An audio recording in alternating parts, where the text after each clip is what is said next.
اور بدکار وہ بدکار نہ ہو تو اس کا فسق اور کفر کہنے والے پر لوٹتا ہے۔ خدا کے لیے رحم کرو ہم پر۔ یہ بات تو تم لوگ بھی جانتے ہو کہ ایسا کچھ نہیں ہے۔ ایسا کیوں کر رہے ہو میں نہیں جانتی، مگر ہمارا رب سب جانتا ہے کہ ہمارا حساب وہ لے گا تم لوگوں سے۔ سکینہ بیگم دھاڑے مار مار کر روتی ہاتھ جوڑتی التجا کر رہی تھی۔ ریاض کو پکڑا جا چکا تھا۔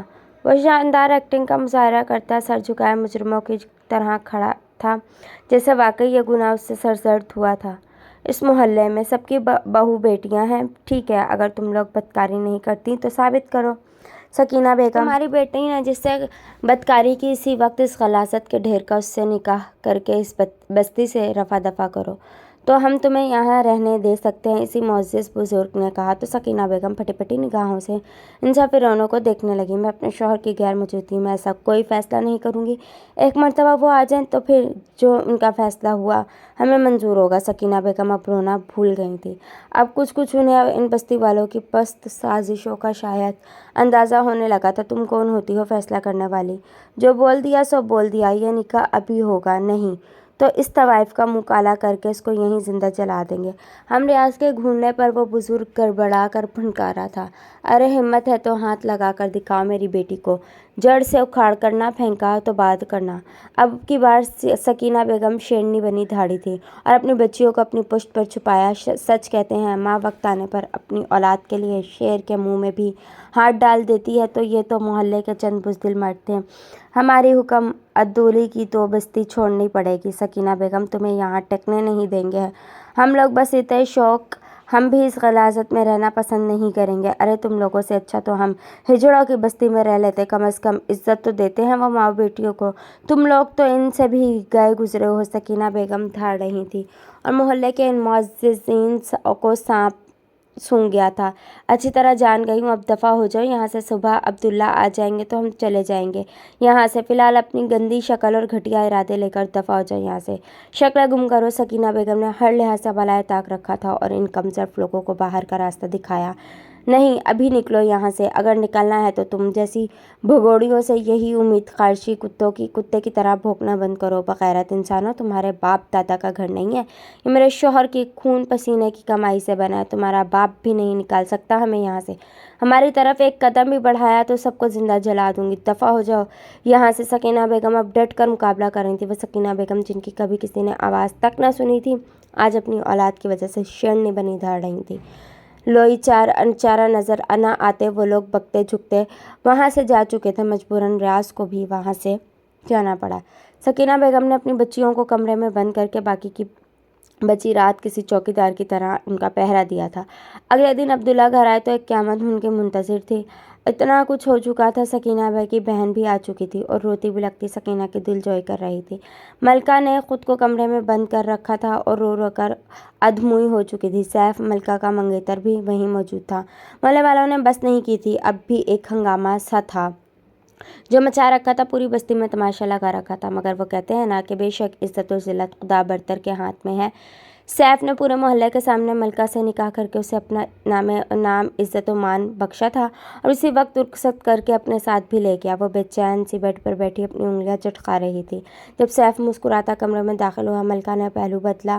سیف اس کی بے چینی نوٹ کر چکا تھا۔ ایک سرد سی سانس بھرتا اس کے سامنے بیٹھا۔ سیف، میں آپ کو بتاتی ہوں اصل میں ہوا کیا تھا۔ وہ کچھ مت بولو۔ سیف نے اس کی گداز گلابی لبوں پر اپنی شہادت کی انگلی رکھی، اس کی سوجی سرخ آنکھیں جان نثار کرنے والی نگاہوں سے دیکھیں۔ مجھے کچھ نہیں سننا نہ کچھ جانا ہے ملکہ، بس مجھے پتہ ہے تو صرف اتنا کہ وہ ملکہ جو بچپن سے میری منگیتر، میرا عشق ہونے کے باوجود، مجھ سے بے تحاشا محبت کرنے کے باوجود، اپنی شرم و حیا کا پاس رکھتے ہوئے کبھی مجھ سے فری نہیں ہوئی تو کسی اور سے کیا ہوگی؟ ویسے بھی مجھے تمہاری پاکیزگی اور پاکدانی پر رتی برابر بھی کوئی شک نہیں، نہ کبھی ہو سکتا ہے۔ اس لیے تمام منفی سوچیں اپنے دماغ سے نکال دو اور فی الحال اس مظلوم بچپن کے اپنے عاشق پر توجہ دو جو تمہارا قرب پانے کے لیے کب سے مرا جا رہا تھا۔ بڑی سنجیدگی سے کہتے آخر میں وہ پٹری سے اترتے بے حد شرارتی سے لہجے میں بولا، تو ملکہ میں کو خود کو سمیٹنے پر مجبور کر دیا۔ پلیز سیف، مجھے پریشان مت کرے نا۔ وہ روحانسی سی ہوتی مگر بے حد آسودگی سے اسی کے سینے میں منہ دے کر جیسے چھپ سی گئی۔